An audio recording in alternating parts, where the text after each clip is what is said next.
జమిలీ ఎన్నికలలో జాతీయ పార్టీలకే లాభం, ప్రాంతీయ పార్టీలకు నష్టమే. ఎన్నికల వ్యవస్థలో లోపాలున్నాయి. ఓటర్లకు అనుగుణంగా సీట్లు రావడం లేదు. ఈవీఎంలు ఉండాల్సిందే. తుది జమిలీ ఎన్నికలకు 3 రెట్ల అధిక ఖర్చు. ఈనాడు ముఖాముఖిలో ప్రముఖ సోషలిస్ట్ సంజయ్ కుమార్ గారు తెలియజేయడం జరిగింది. ఎన్నికల వ్యవస్థ సంఘంపై విమర్శలు వస్తున్నాయి. దీనికి పరిష్కారం ఏ దేశ ఎన్నికల వ్యవస్థ 100% ఖచ్చితంగా లేదు.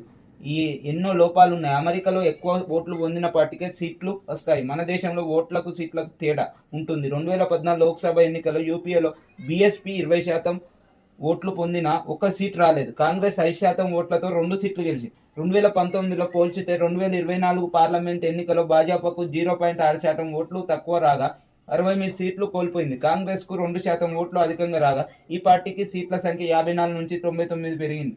అంటే జమిలీ ఎన్నికలు ఒకవేళ దేశంలో జరిగితే ఏకకాలంలో జమిలీ ఎన్నికల వల్ల కేంద్ర పార్టీలకే లాభం ఉంటుంది కదా, లాభం ఉంటుంది కానీ రాష్ట్ర ప్రభుత్వంలో ఉన్న రాష్ట్రాలలో ఉన్న లోకల్ పార్టీలకు నష్టమే అని ప్రముఖ ఈనాడు స్పెషలిస్ట్ చెప్పడం జరిగింది. అంటే జమిలీ ఎన్నికలు ఒకవేళ జరిగితే నేషనల్ పార్టీలే అధికారంలోకి వస్తాయి స్టేట్లో కూడా, కానీ లోకల్ పార్టీలకు ఇబ్బంది కలుగుతుందని తెలియజేయడం జరుగుతుంది. మరియు ఈ వేరే దేశంలో ఉన్నట్టు మన దేశంలో ఉండయి ఓటింగ్. ఏంటంటే ఎక్కువ ఓట్లు వచ్చి నా వారికి కూడా సీట్లు రావు, తక్కువ ఓట్లు వచ్చిన వారికే సీట్లు వస్తాయి అని ఈనాడు స్పెషలిస్ట్ రవికుమార్ గారు సంజయ్ కుమార్ గారు తెలియజేయడం జరిగింది.